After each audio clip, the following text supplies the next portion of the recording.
ಕ್ಷೇತ್ರ ಹಾಗೂ ಧರ್ಮಾಧಿಕಾರಿ ವೀರೇಂದ್ರ ಹೆಗಡೆ ವಿಚಾರವಾಗಿ ಕೆಲವರು ಅಪಪ್ರಚಾರ ಮಾಡುವ ಹುನ್ನಾರು ನಡೆಸಿದ್ದಾರೆ. ಗಿರೀಶ್ ಮಠಣ್ಣವರ್, ಮಹೇಶ್ ಶೆಟ್ಟಿ, ತಿಮ್ಮಾರೋಡಿ, ಸಮೀರ್ ಎಂಡಿ ಸೇರಿದಂತೆ ಹಲವರು ಅಪಪ್ರಚಾರ ಮಾಡುತ್ತಿದ್ದಾರೆ. ಇದು ಹಿಂದೂಗಳ ಧಾರ್ಮಿಕ ಭಾವನೆಗಳಿಗೆ, ಶ್ರೀ ಕ್ಷೇತ್ರದ ಕೋಟ್ಯಂತರ ಭಕ್ತರ ಭಾವನೆಗಳಿಗೆ ಧಕ್ಕೆ ತರುವ ಕೆಲಸ ಮಾಡುತ್ತಿದ್ದಾರೆ ಎಂದು ಆರೋಪಿಸಿ ಮೊದಲು ಇವರನ್ನು ವಿಚಾರಣೆಗೆ ಒಳಪಡಿಸಿ ಸತ್ಯಾಸತ್ಯ ಹೊರಗೆ ಬರುತ್ತೆ ಎಂದು ಪ್ರತಿಭಟನಾಕಾರರು ನಿರಂತರ ಒತ್ತಾಯ ಮಾಡಿದರು. 1,000ಕ್ಕೂ ಅಧಿಕ ಜನರು ಪ್ರತಿಭಟನೆಯಲ್ಲಿ ಭಾಗಿಯಾಗಿದ್ದರು.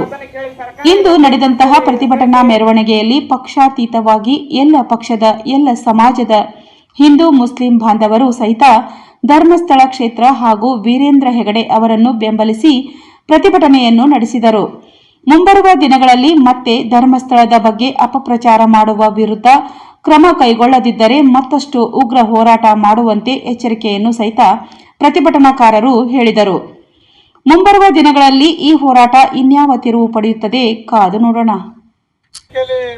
ಆಗಮಿಸಿರ್ತಕ್ಕಂಥ ಮಹಿಳೆಯರ ಪ್ರತಿನಿಧಿಯಾಗಿ ನಮ್ಮ ವಿಶ್ವ ಹಿಂದೂ ಪರಿಷತ್ತಿನ ಮುಖಂಡರಾಗಿರ್ತಕ್ಕಂಥ ಶ್ರೀಮತಿ ಮಾಯಕ್ಕ ಚೌಧರಿ ಅವರು 2 ಮಾತುಗಳನ್ನು ಮಾತಾಡಬೇಕಂತಕೊಂಡು ಅವರಲ್ಲಿ ಕೇಳ್ತಾರೆ.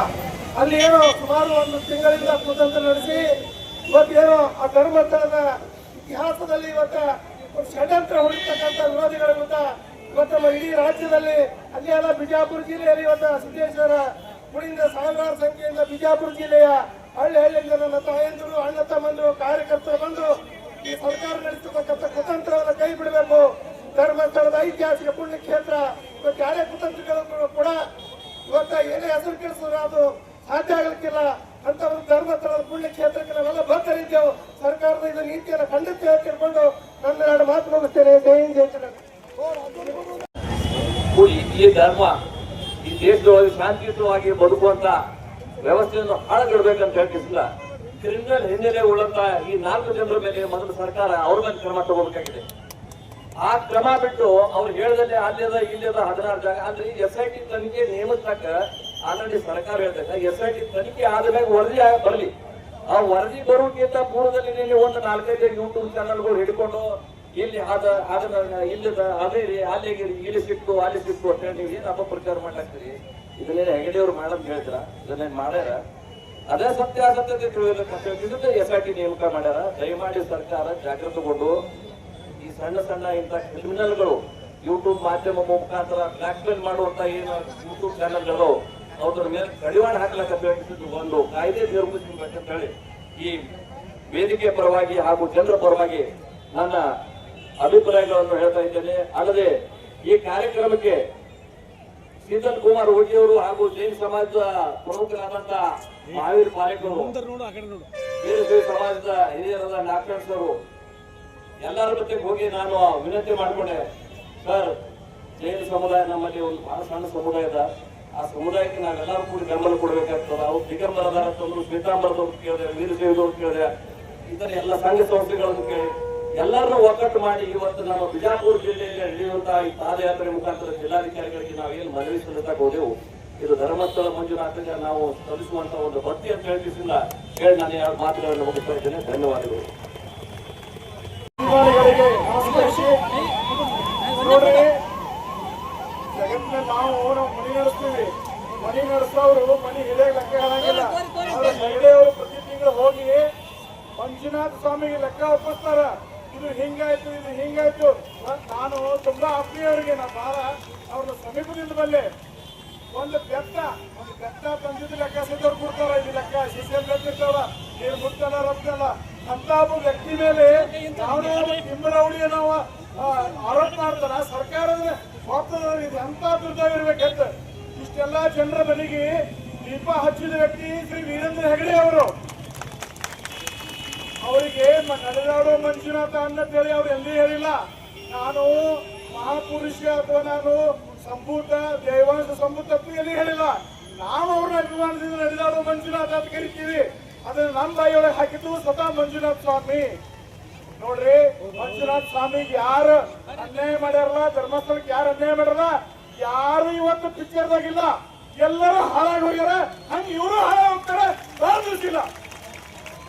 ನಿನ್ನೆ ಒಬ್ಬ ಹೋಗ್ಯಾನ ಇಲ್ಲಿ ಸ್ವಲ್ಪ ದಿವಸದಾಗ ಪೂರ ಹಾಳಾಗಿ ಹೋಗ್ತದೆ ನೋಡ್ಕೊತೀನಿ. ನನ್ನ ಮನಸ್ಸು ಸುರಿದು ಹೇಳ್ತಾ ಇದ್ದೀನಿ ಎಲ್ಲರಿಗೂ ನಾನು ಒಂದು ಇದ್ರ ಕೊಡಕ್ಕೆ ಎಲ್ಲರೂ ಮಂಜುನಾಥ ಸ್ವಾಮಿ ಮೇಲೆ ನಂಬಿಕೆ ಇಡ್ರಿ, ಏನೂ ಆಗಂಗಿಲ್ಲ. ಇವ್ರೆಲ್ಲರೂ ಹಾರಿ ಹೋಗ್ತಾರ, ಗಟ್ಟಿದು ತುಳಿತಾವ, ಜೋಳಿದು ಹಾರ್ತಾವ. ಎಲ್ಲರಿಗೂ ಧನ್ಯವಾದಗಳು.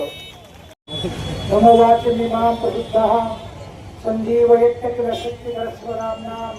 ಓಂ ಶಾಂತಿ ಶಾಂತಿ ಶಾಂತಿ. ಶ್ರೀ ಗುರು ಬಸವ लिंगाय नमः. ईश्वर अल्लाह तेरे नाम सबको सन्मति हे भगवान.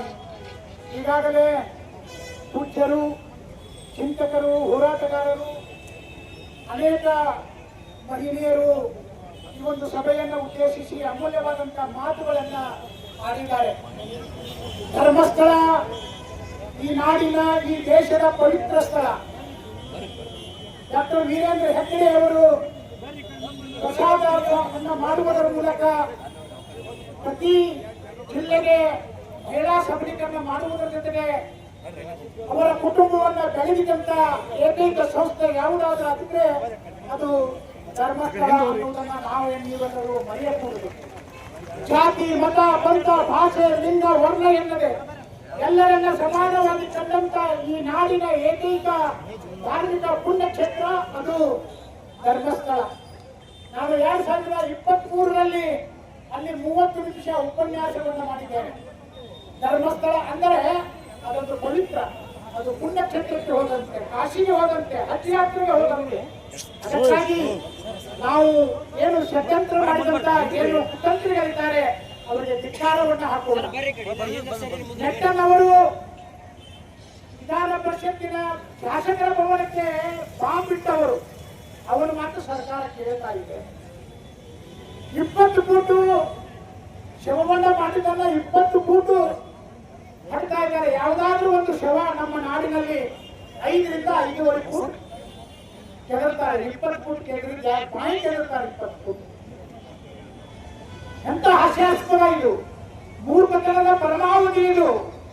ಪುಣ್ಯಕ್ಷೇತ್ರ ಧರ್ಮಸ್ಥಳವನ್ನ ನೀವೇನೇ ತಂತ್ರ, ಕುತಂತ್ರ, ಪ್ರತಿತಂತ್ರ ಮಾಡಿದರೂ ಅದರ ಮೌಲ್ಯ, ಅದರ ಪಾವಿತ್ರ್ಯತೆ ನಶಿಸಲಿಕ್ಕೆ ಯಾರಿಂದಲೂ ಸಾಧ್ಯ ಇಲ್ಲ. ಯಾಕಂದ್ರೆ ಭಕ್ತರು ಆ ಮಠಕ್ಕೆ ಬಹಳಷ್ಟು ಜನ ನಡೆದುಕೊಂಡಿದ್ದಾರೆ. ಕೋಟಿ ಕೋಟಿ ಜನ ಭಕ್ತರಿಗೆ ಅನ್ನ ಪ್ರಸಾದವನ್ನ ನೀಡುವುದರ ಮೂಲಕ ಪುಣ್ಯಕ್ಷೇತ್ರ ಇಂದು ಈ ದೇಶಕ್ಕೆ ಮಾದರಿಯ ಪುಣ್ಯಕ್ಷೇತ್ರವಾಗಿದೆ.